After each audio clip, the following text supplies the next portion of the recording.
Howdy, it's Jim Arado, and this is late May 2021, and we are going to, I believe, stop number 9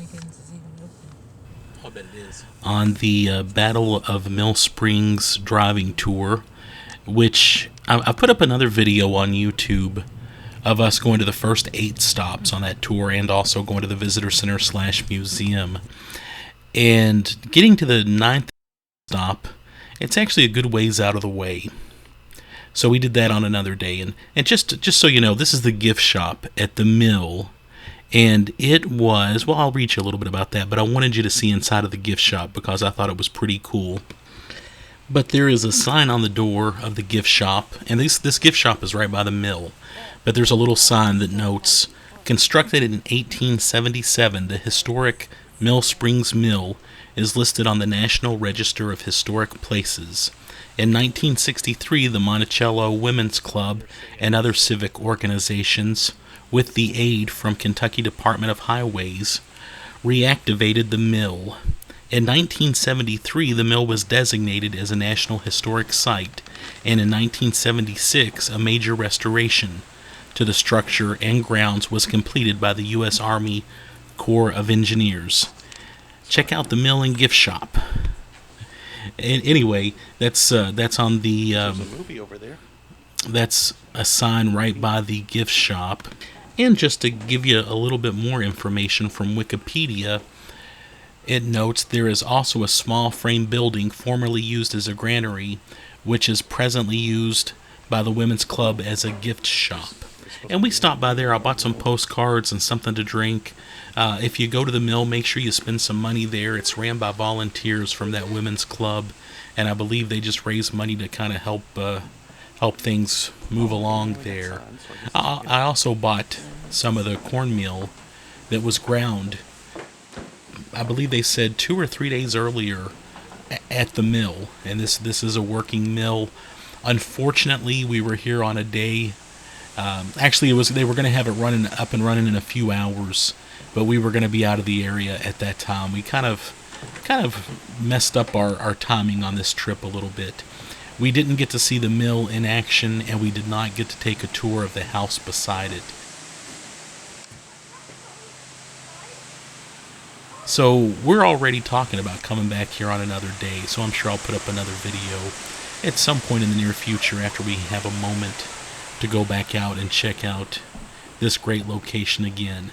It's very open though. The mill, the door was open, and we kind of walked around leisurely, and there was nobody else in here with us, which is pretty cool for them to give you access to a place like this so openly.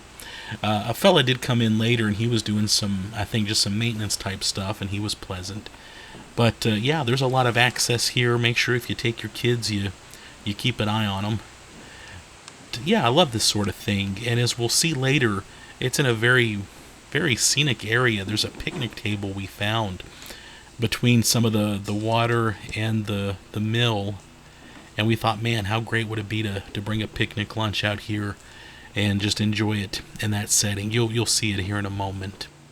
I did want to mention too, real quickly, if you're familiar with the Battle of Mill Springs and the museum over in Nancy and the driving tour, September of 2020, that area was signed in as the 421st National Park Unit, so it's now managed by the National Park Service, which is quite a coup. I mean, that's pretty cool. That's kind of a big deal, and it brings a lot more attention to this area and to this battlefield and to the sites associated with it, and I think that's pretty significant, and I think that's really neat.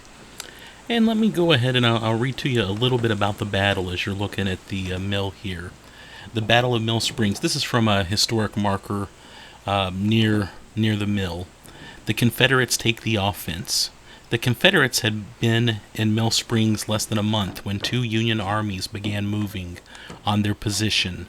Most of the Confederate army was well positioned across the river at Beech Grove. The commanding general decided to attack the 1st Union Army before the 2nd could arrive. The battle begins. It was cold and pouring rain when the Confederates marched out of Beech Grove just after midnight on January 19th, 1862.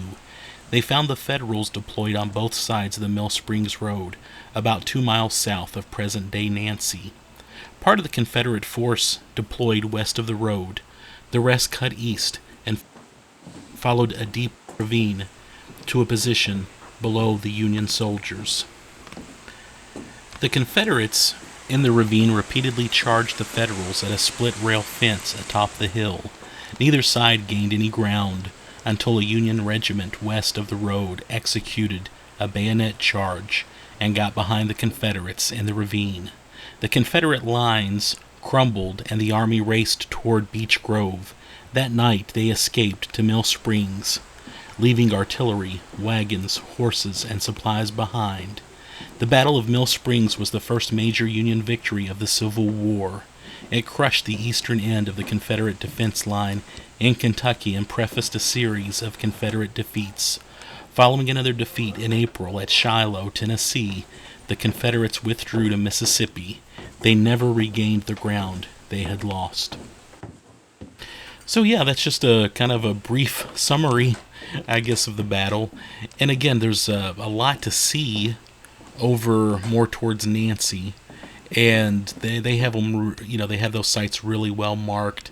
And like I mentioned elsewhere on this YouTube channel, I've put up our driving tour where we drove and hit those first 8 or so stops, and also the museum and visitor center. So yeah, check that out. And yeah, we're kind of outside of the mill now. And again, this has to be something when it's up and running.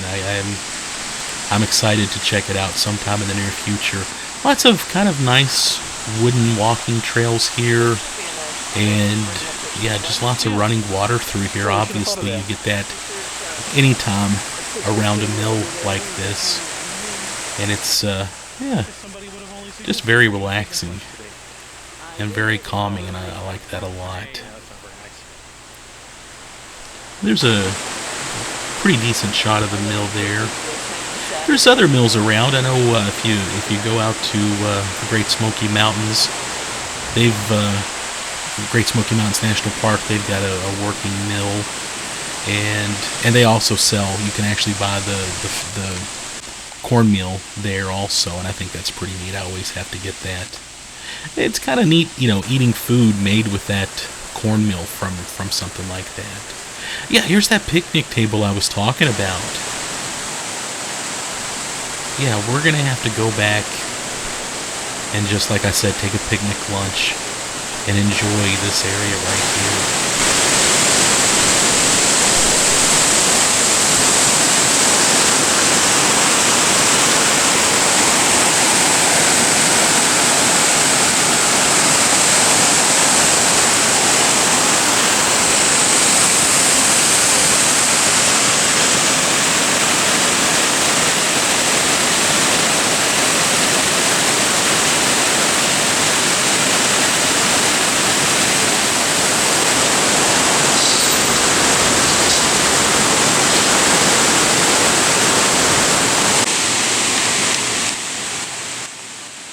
Yeah, and what did I tell you? How calming was that? I gotta get back down there and just enjoy.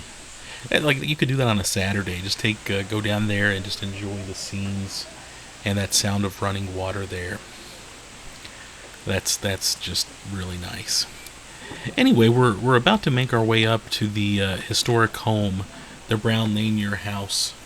And I'm not even sure if I'm pronouncing that right. It's Lanier. And let me go ahead and read to you a historic marker that they have by the house. In late 1861 and early 1862, Union and Confederate armies occupied this area as they vied for control of Kentucky. This house, then owned by Thomas Brown, served at various times as a headquarters for both armies.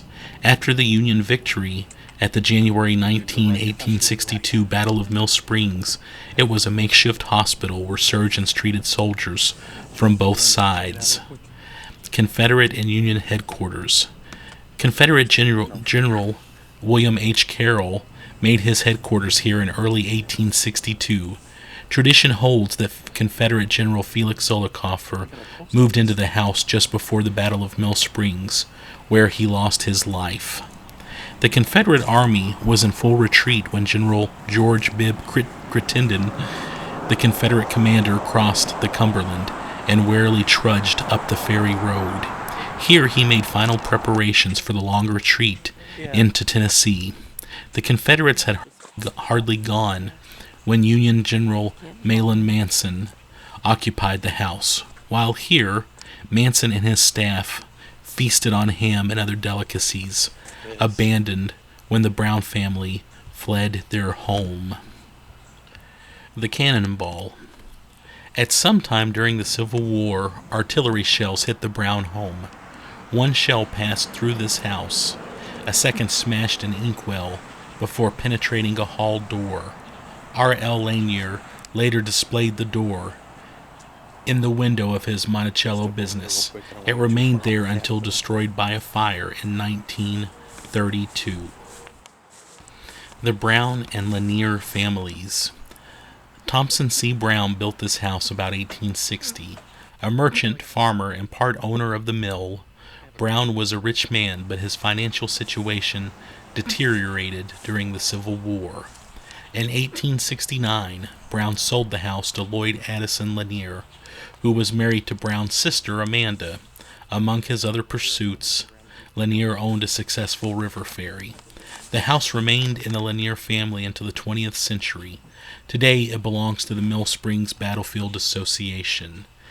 And I'm not sure about this, but I do know, I believe the Mill Springs Battlefield Association passed,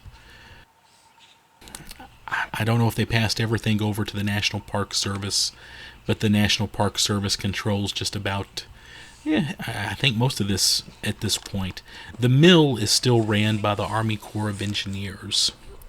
So, yeah, and this is, they do tours of the house, which I think they had stopped for a little while, but they do offer tours of the home, and I think it's $2, a whopping $2 to do the house tour.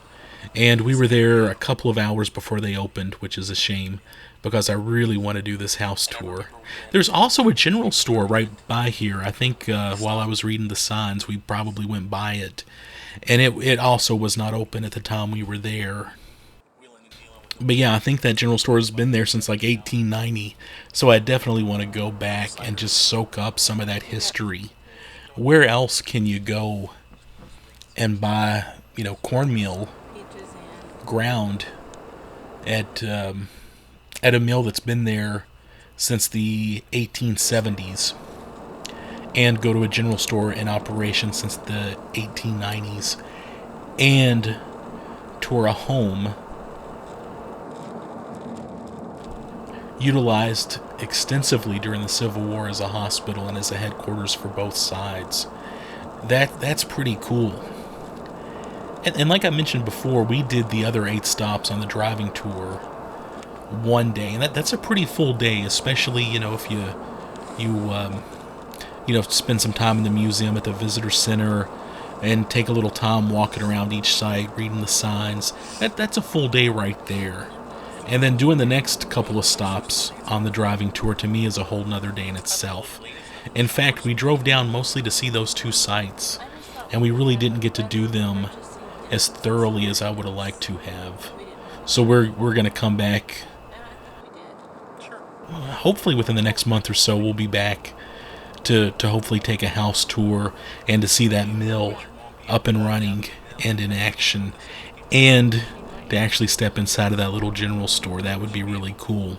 I mentioned in another video, I just put up another video on Nancy, Kentucky, where the main visitor center's at. And there's a new coffee shop in town that I like a lot, Battlefield Coffee. And they're literally probably a quarter of a mile, if that, from the visitor center. And they have a very local Civil War themed shop, and they sell t-shirts and stickers, and it's a cute little coffee shop, and they have good coffee too. So I can't wait to come back down here on another day, stop by the visitor center, and get some coffee, and then drive around and see some of these sites in this area too. Also, like I said, the National Park Service, is now taken over for a lot of these sites, and it'll be exciting over the next year or two to see what kind of changes they make, and hopefully we'll see some upgrades and that kind of thing. Hopefully have some ranger-led programs. That would be a real treat through here. But anyway, I just thought you might enjoy seeing those couple of stops on that driving tour.